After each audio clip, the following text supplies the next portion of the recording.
mengintip sedikit lubang kecil peluang timnas Indonesia untuk lolos ke Piala Dunia. Kita semua tahu, Indonesia tampil fantastis di kualifikasi ronde kedua beberapa waktu lalu.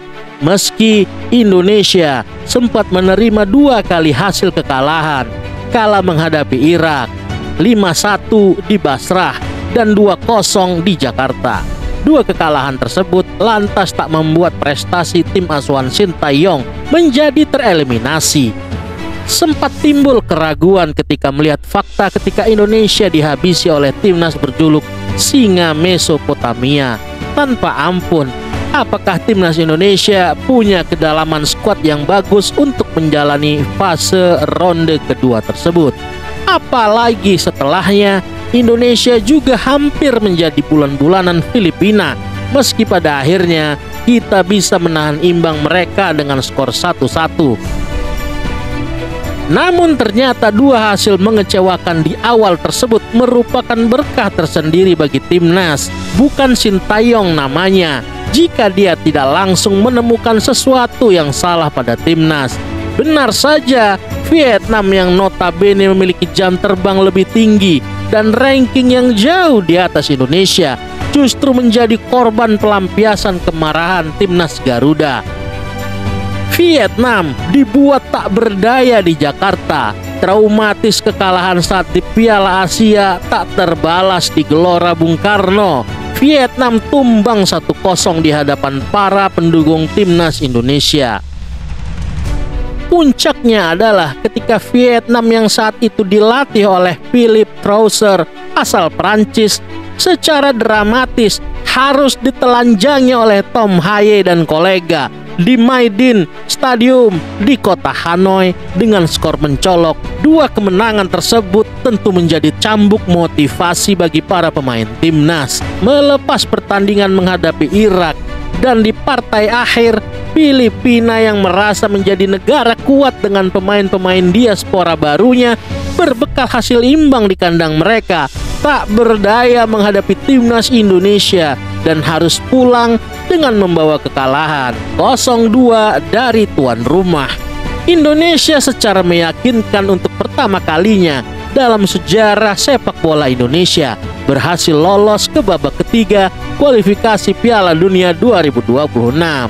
Baru saja lolos dan naik level ke babak selanjutnya, timnas langsung diberikan hidangan berat kala drawing pembagian grup telah resmi dibuat. Kenyataan yang harus dijalani bahwa tim asuhan Sintayong harus melawan para raja-raja sepak bola Asia, Jepang, Australia, dan juga Arab Saudi. Langsung dipasang AFC untuk mengkerdilkan nyali kita. Melihat lawan-lawan tersebut, kita tentu saja mengingat perkataan Ketua Umum Erick Thohir bahwa banyak sekali orang yang tak menginginkan Indonesia untuk maju ke babak selanjutnya. Banyak orang yang ternyata tidak ingin melihat kita sukses. Hal tersebut ia sampaikan tatkala tersendatnya proses perpindahan federasi Martin Paes. Namun ini tidak ada hubungannya dengan hasil drawing. Cobaan yang perlu dilewati cukup maksimal untuk ditempuh. Pengamat sepak bola Coach Justin Laksana secara serius menilai bahwa peluang Indonesia untuk lolos hanya 40%. Itu pun Indonesia perlu menghajar Cina dan Bahrain agar dapat tempat di posisi keempat. Ya, mungkin itu cukup realistis menghadapi negara-negara yang minimal tidak sedikdaya 3 negara teratas. Namun masih cukup realistis untuk dihadapi. Sejujurnya, kita bisa saja mengimbangi tim sekelas Australia asalkan Justin Hubner dan kolega mampu mengurangi kesalahan-kesalahan yang dibuat sendiri. Fakta di atas lapangan saat Piala Asia lalu, Indonesia mampu mengurung Australia pada babak pertama di separuh lapangan. Australia hanya bisa menahan serangan-serangan timnas Indonesia, meski pada akhirnya kesalahan-kesalahan sendirilah yang menjadi bayang-bayang hitam tim asuhan STY. Kalau Jepang dan Arab Saudi, entahlah apa yang akan terjadi. Saudi Arabia pernah menumbangkan Argentina di Piala Dunia. Lionel Messi CS tak berdaya menghadapi timnas asuhan Roberto Mancini tersebut. Meski pada akhirnya mereka keluar sebagai sang juara dunia di Qatar. Sedangkan Jepang sudah kita rasakan kekuatannya di Piala Asia. Sedangkan di World Cup mereka juga menghancurkan Jerman. Ya, grup ini tidak main-main, guys. Namun hal baru pasti akan terjadi, apalagi kita pasti akan ketambahan pemain diaspora yang juga akan segera bergabung. Dengan lolosnya Indonesia ke babak ketiga, ini menjadi pintu gerbang masuknya para pemain keturunan yang ada di Eropa. Erick Thohir tentu tidak akan tinggal diam.